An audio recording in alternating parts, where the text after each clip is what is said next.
Coming up on a newscast, President Yoon Suk-yeol holds his first summit with his Chinese counterpart, talks with a focus on North Korean provocations and the new Indo-Pacific strategy. At the G20 Summit in Bali, President Yoon stressed global solidarity and cooperation to overcome food and energy crisis. He also pledged South Korea will contribute as a responsible player in the international community. The global population is reaching 8 billion. The UN believes lower middle and low-income countries contributed the most to reaching that milestone.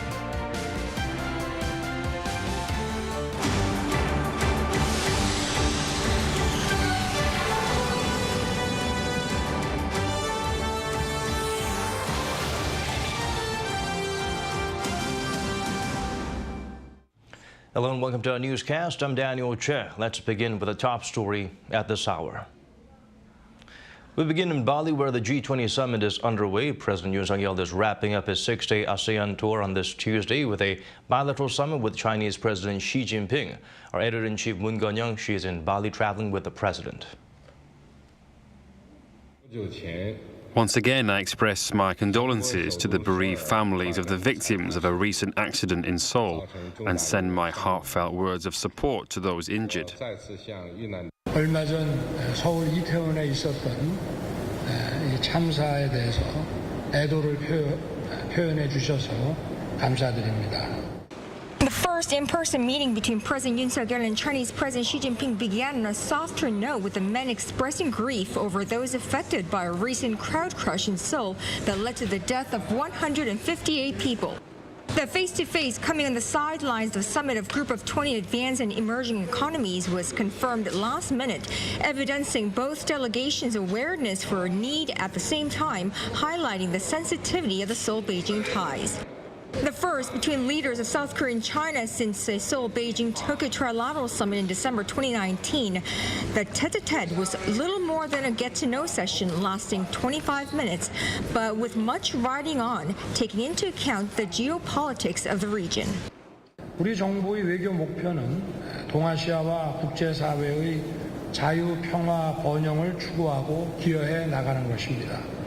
그 수단과 방식은 보편 와 국제 규범에 기반하고 있습니다. 중국의 역할이 매우 중요합니다. 한국은 With experts warning that a nuclear test by North Korea is imminent, President Yoon called for China's input in preventing the North from going ahead with it. To this, the Chinese leader said he would support Mr. Yoon's audacious initiative policy toward North Korea, but that the success of the policy would depend on Pyongyang. Yoon is also expected to have explained to Xi his new Indo-Pacific strategy that he unveiled in Phnom Penh over the weekend. South Korea and China are unavoidably close neighbors and partners. China would like to further develop China-South Korea relations with South Korea by boosting communication and cooperation within multilateral platforms like the G20 and create true multilateralism. Mr. Xi added that he would take up on South Korea's invitation for his visit once the COVID pandemic has been settled. Having met with all three leaders of South Korea's key nations, President Yoon returns home, having made a full circle on his diplomacy front. But this is just the beginning. What South Korea can do from these meetings will remain largely up to President Yoon and his team of senior diplomats. Moon Geon-young, Arirang News, Bali. In his G20 Summit debut, President Yoon urged members to refrain from excessive protectionism. The South Korean leader highlighted the need for such efforts to better deal with food and energy crisis while contributing to global health. Yoon Jung-min shares with us his remarks.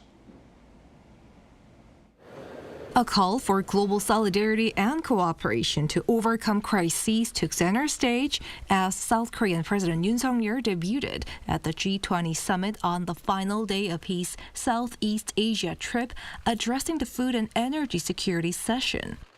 He revisited his promise of contributions by South Korea as a responsible player in the international community. To this end, President Yoon urged the international community to refrain from excessive protectionism in order to stabilize prices. He put forth his vision for a green transition to sustainability, holding up as examples South Korea's smart farming and its use of nuclear power and renewable energy. And he rolled out a vision to help developing countries achieve low-carbon green growth.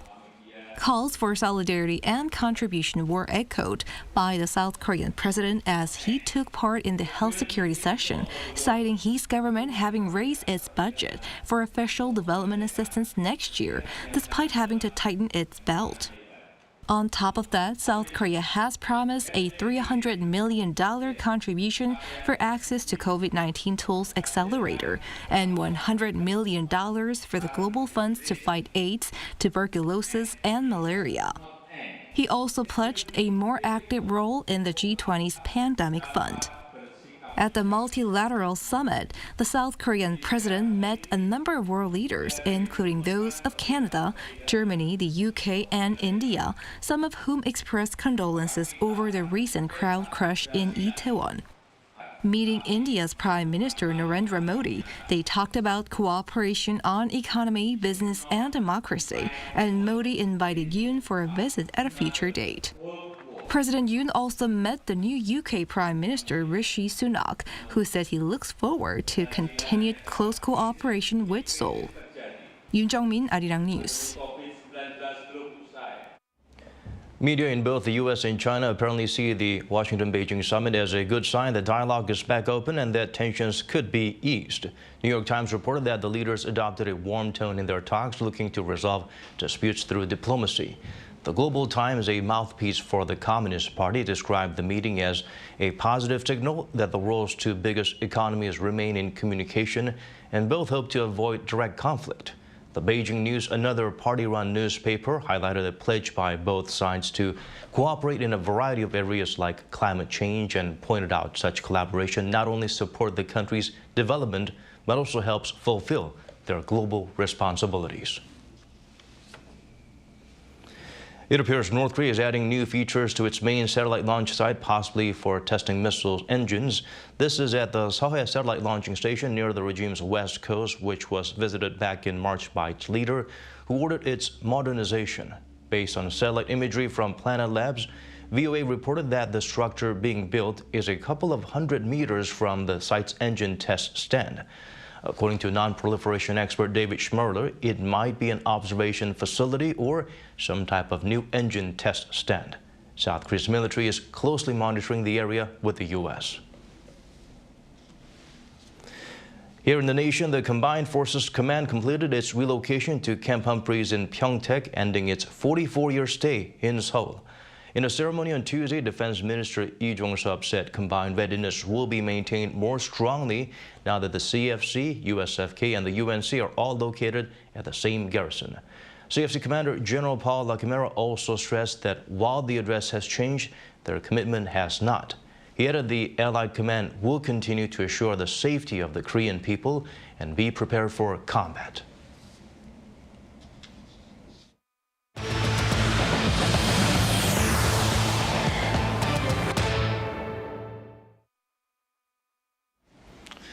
The world's population is expected to have reached 8 billion. According to the UN, this milestone in human development was made possible mainly thanks to advancements in medicine. Jung Eun-ju helps us look beyond the digits. The global population is projected to reach 8 billion on November 15th, which is being called a milestone in human development by the United Nations. The UN made the projection in its World Population Prospects 2022 report that was released in July. UN Secretary-General Antonio Guterres said in a statement that the projection is something to celebrate, paying tribute to advancements in medicine that have extended lifespans and reduced maternal and child mortality rates. The population has doubled in the space of 5 decades after hitting 4 billion in 1974.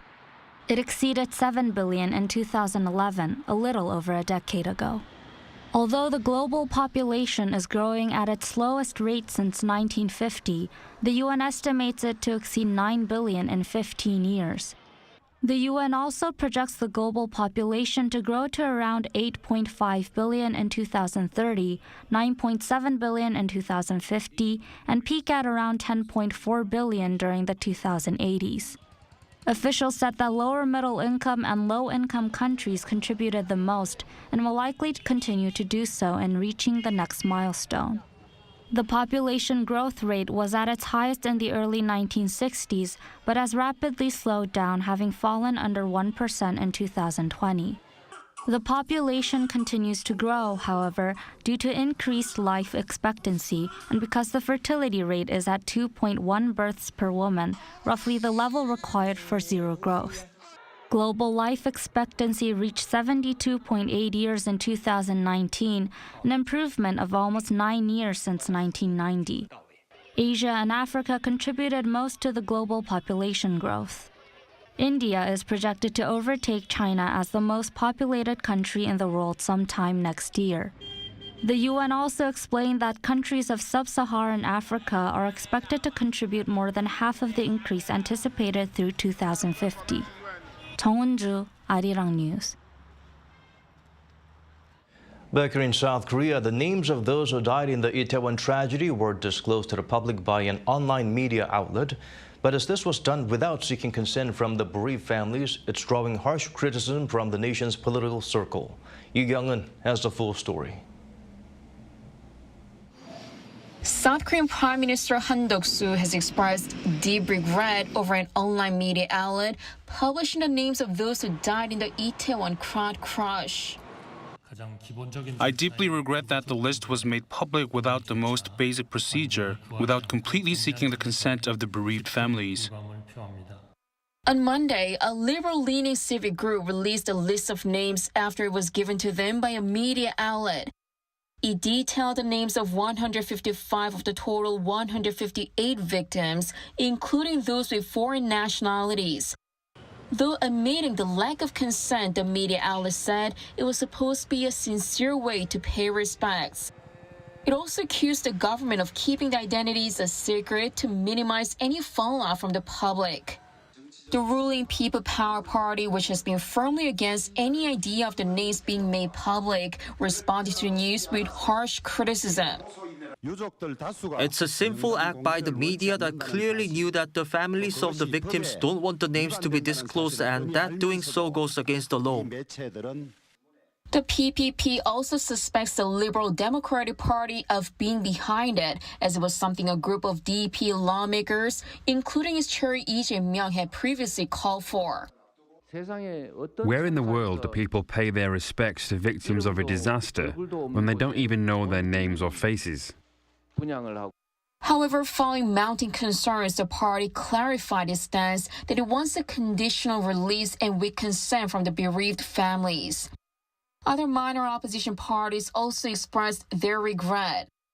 Many legal experts are also raising ethical concerns that an unwanted disclosure of private information is against the law and could bring secondary trauma to the bereaved families. Young-eun, Arirang News. The remains of two activists who fought for Korea's independence have been returned home after more than 60 years abroad.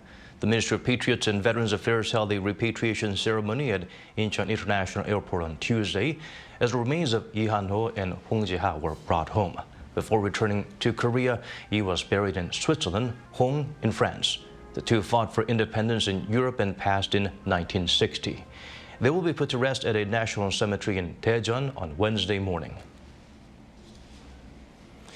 South Korea confirmed its third monkeypox case. According to the KDCA, a South Korean national flying in from the UAE on November 4th tested positive for the disease.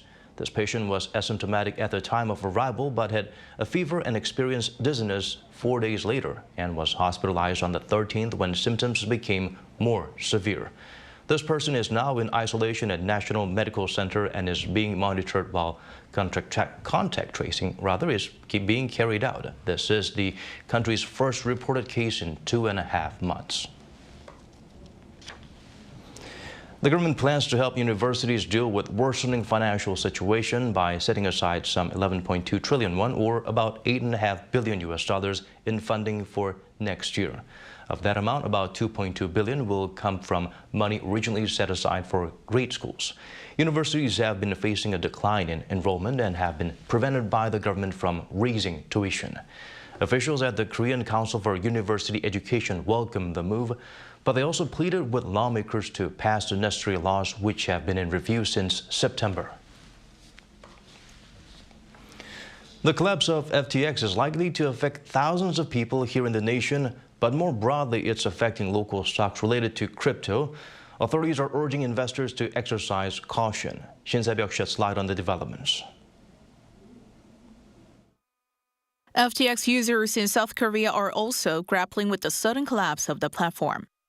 It is estimated there are some 10,000 people affected by the crisis in the country. And unlike South Korean crypto exchanges, FTX supported futures trading as well as leveraged access to crypto markets.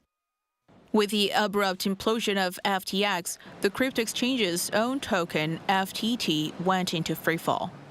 As of Tuesday afternoon, FTT was trading at just over 1,600 won on Korean exchange Gov't. That's a drop of more than 90% from its price of around 30,000 won a week ago before the firm's bankruptcy filing. This means concerns are growing that FTT investors will lose most, if not all of their invested capital. Starting on the 26th, FTT trading will be halted on South Korean exchanges. This could take an enormous toll on individual FTT holders. The meltdown of FTX has triggered a chain reaction in Korea's cryptocurrency-linked stocks, with South Korean game company Gov't is also affected. After listing its own token on the exchange earlier this year, the company's share price saw a double-digit decline in value last Monday. The FTX collapse has also resulted in heightened volatility across crypto market.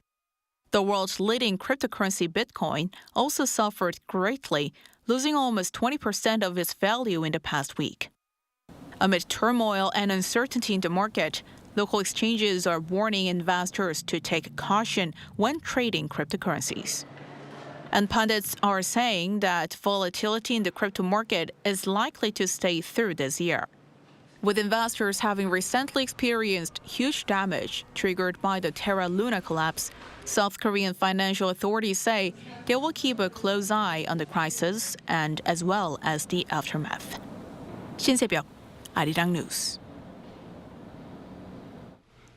Over in Myanmar, an attack helicopter belonging to the military junta mistakenly killed dozens of the regime's own troops in Mount Township, according to Tuesday's report by the Iriwadi, a local media outlet.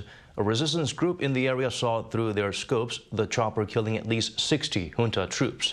Before they were shot, the soldiers in plainclothes had burned villages. It's assumed the clothes they were wearing caused them to be mistaken for resistance fighters. The top 0.1% of seniors live in the luxurious retirement homes dubbed Silver Towns here in Korea. So how about the rest of the population in their twilight years? How do they spend retirement? Shin Yeon delves deeper to find out more. This may look like a daycare center, but to come here, you have to be 65 or older. It's a senior care center that takes care of those with dementia or physical disabilities, which means they can't do daily tasks. Social workers and nurses are always on hand. They pick up the elderly visitors from their homes and bring them to the center. A line of activities await them. They're different every day. A nutritionist is busy in the kitchen, making sure the elderly get a good meal. I jumped into this business once my father got sick. He didn't want a random caregiver coming to his house, but my old mother couldn't take care of him by herself. Having been interested in social welfare, I looked around for other options and found out that there were senior centers. So I decided to help my father and other seniors myself. The center runs mostly with the government subsidies. Most seniors here are covered by their long-term care insurance level. Even for those who have to pay, the maximum amount is roughly $7 a day. These centers help take the burden off seniors' regular caretakers, which are usually their kids. Before I came to this center, my son called me 10 times a day because he was worried whether I was doing okay. I had suffered from a hip injury and was rehabilitating at home. But my son couldn't concentrate on his work when he thought about me staying alone at home. That's why he brought me to this center, and we're both very happy to have come here. Except for 3 times, I haven't missed a day here since June. There are also many seniors that are healthy and can do most daily tasks by themselves. But with a lot of time on their hands, they would come to welfare centers like these to hang out with their friends and participate in a range of activities. I talked to the director of the Senior Welfare Center, who has been in the industry for roughly 30 years. He has seen for himself the progress made in improving welfare services for the elderly. Back in the 90s, people didn't know what a social worker was. There weren't a lot of care facilities or welfare policies for the elderly. But now we're seeing the country run welfare centers like these. They've invested more money to hire more social workers. They do regular checkups and improve programs provided at these centers. As Korea's elderly population increases, the country will need a lot more of these welfare centers and programs from both the public and private sectors. 신예은, Arirang News. The first carbon ion radiation system in the nation is hoping to begin operation next spring. The assembly of the necessary equipment is finally completed at the Yonsei Cancer Center and is set for final testing. Yoon Jin gets us better acquainted with the advanced system. This is a carbon ion radiation therapy system at the Yonsei Cancer Center. The extremely large size and shape of the machine is similar to radiation accelerators used in physics. But the difference is that the carbon ions this machine emits are much heavier than electrons or hydrogen ions. The heavier particles have more energy, meaning fewer therapy sessions are needed for effective treatment. And the biggest benefit is that there are significantly fewer side effects. X-rays shoot energy over a large area. Then the energy gradually focuses in on cancer cells. But carbon ions don't affect surrounding cells and tissue and only emit great energy once they reach the cancer cells. Of the 10 balloons, if the 7th is the cancer cell, X-ray therapy requires the bursting of the previous 6 balloons to reach the 7th cancer cell, whereas in carbon ion therapy, none of the other balloons are affected and only the cancer's 7th balloon is popped. But not all cancers are the same. Cancer types where the cancer cells are fixed and don't move around the body are more easily treated. The first cancer type that the center hopes to treat is prostate cancer, as it has a good prognosis. For prostate cancer, it requires 25 or 30 sessions with X-rays or proton rays. But currently in Japan, it is treated in 12 sessions. A shorter treatment period allows patients to return to daily life sooner. So far, there are only 15 such carbon ion radiation therapy systems in 6 countries around the world, including Japan and Germany. This one will be the 16th once the system goes through a 6-month process of testing and fine-tuning. Actual treatment on patients should be available from spring 2023. The Yonsei Cancer Center hopes to at least double the survival rate of difficult-to-treat cancers like pancreatic, lung, or liver cancer within the first 5 years of launching the carbon ion radiation therapy. Yoon Jin, Arirang News.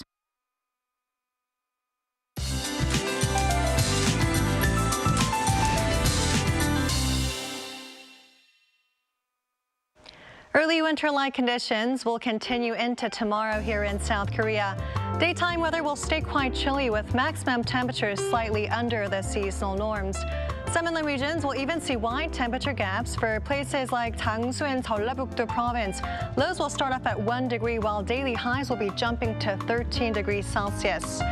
As temperatures will plummet significantly overnight, frost will be seen for inland regions. Frost may damage unprotected vegetation, so make sure to cover your plants that are outside. Meanwhile, finest concentrations will be high across western central regions. For parts of Gyeonggi-do and Chungcheong-do provinces, air quality will stand in the bad category. Tomorrow, Seoul will be starting off at 6 degrees. Chuncheon and Gyeongju will be especially cold at 3 degrees.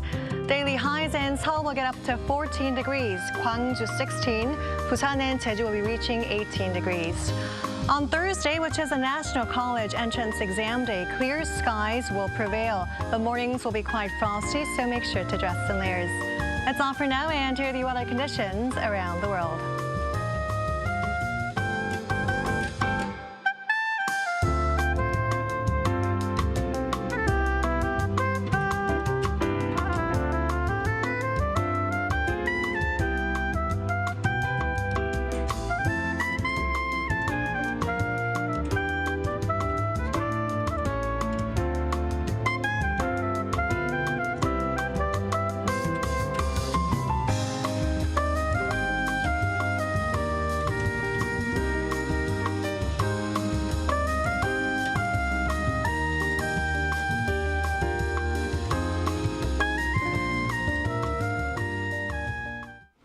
And this is where we have to wrap things up. As always, thank you for staying with us.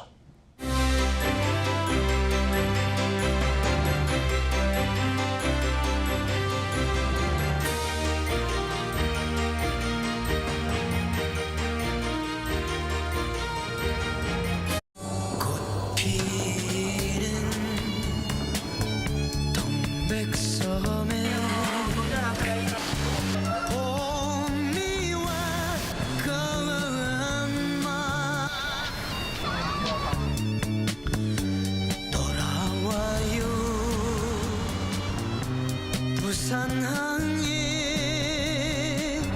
그리운 내 형제